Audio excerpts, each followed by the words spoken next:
रोजच्या प्रमाणे 6 डिसेंबरला सकाळी माईसाहेब जेव्हा बाबासाहेबांना उठवायला गेल्या तेव्हा बाबासाहेब झोपेतच गेल्याचे त्यांच्या लक्षात आले. त्यांना रडू कोसळले. त्यांनी ताबडतोब सुदामाला पाठवून नानकचंदांना बोलावले. रतूंना अश्रू आवरत नव्हते. बाबासाहेब, मी आलोय, मला काम द्या म्हणत ते रडू लागले. दुःखाचा आवेग थोडा कमी झाल्यावर त्यांनी नातेवाईक, कार्यकर्ते तसेच केंद्रीय मंत्र्यांना ही वार्ता कळवली. बाबासाहेबांच्या मरणाची खबर आगीसारखी देशभर पसरली. त्यांच्या दिल्लीतल्या निवासस्थानी अंतिम दर्शनासाठी लोकांच्या रांगा लागल्या. अनेक मंत्री येऊन गेले. पंडित नेहरू स्वतः आले आणि आपल्या संवेदना व्यक्त केल्या. अंत्यविधीकरिता प्रेत मुंबईला आणायचे ठरले. शवासोबत नानकचंद, सोहनलाल शास्त्री, माईसाहेब, भदंत आनंद कौशल्यायन इत्यादी मिळून 11 जण खास डाकोटा विमानाने रात्री 10:30 वाजता दिल्लीहून निघाले. मुंबईला पोहोचले तेव्हा सकाळच्या 2:30-3 वाजले होते. सांताक्रूज विमानतळावर दुपारपासूनच हजारो शोकाकुल लोक वाट पाहत थांबले होते. मृत शरीर राजगृहात आणले गेले. बाबासाहेबांचे अंतिम दर्शन घेण्यासाठी देशभरातून लाखो लोक मिळेल त्या साधनाने मुंबईला आले. अंतिम दर्शनासाठी लोकांना 10-10 तास रांगेत उभे राहावे लागले. मुंबईच्या इतिहासात असा विलाप, असा शोक पहिल्यांदा झाला. दुपारी 2 वाजता शवयात्रा निघाली. शव फुलांनी आच्छादलेल्या ट्रकवर ठेवले होते. आजूबाजूला मेणबत्त्या व अगरबत्त्या लावल्या होत्या.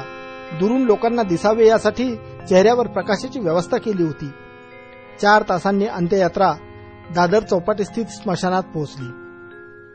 शव चंदनाच्या चितेवर ठेवण्यात आले. मुंबई पोलिसांनी त्रिवार बंदुकीच्या फैरी झाडून त्यांना सलामी दिली. चितेला साक्षी मानून अर्ध्या लाख लोकांनी भदंत आनंद कौशल्यायन यांच्याकडून बौद्ध धर्माची दीक्षा घेतली. बुद्धम शरणम गच्छामीचे सूर मंद झाले होते. रात्री 7:30 वाजता पुत्र यशवंतरावांनी शरण पेटवले. लाखो लोक रडू लागले. वातावरण भावुक झाले. इकडे चिता जळत होती. लाखो उपस्थितांच्या डोळ्यासमोर इतिहासाच्या पानामधली अमिट चित्र सरकत होती. आणि तिकडे दूर सारनाथमध्ये बुद्धांच्या 2500व्या जयंती सोहळ्याचा समारोप होत आला होता.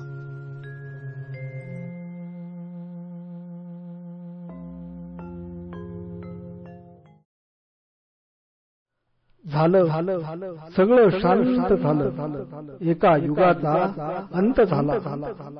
धगधगता ज्वालामुखी शांत झाला. पण मी काळ, मी कसे थांबणार? मूक अश्रू ढाळी मी सरकत राहिलो.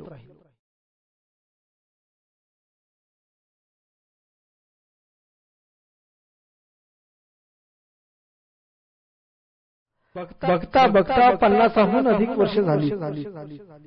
बाबासाहेब आजही प्रत्येक भारतीयाच्या हृदयात जिवंत आहेत.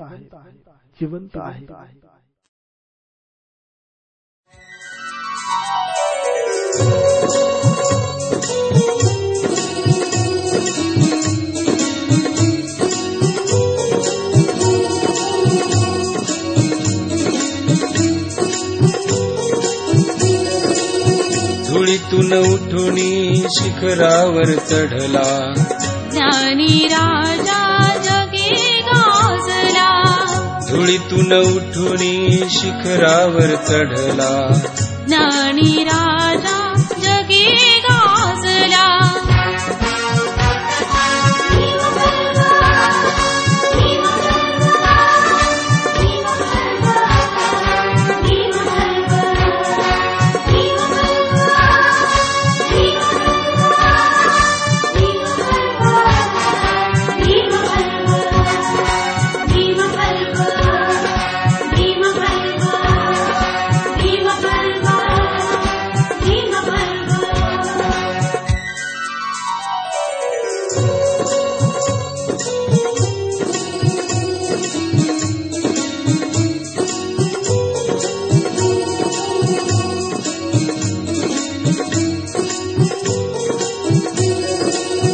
दुबळाचा धनी रणी ठाकला, अन्यायावर जय मिळविला.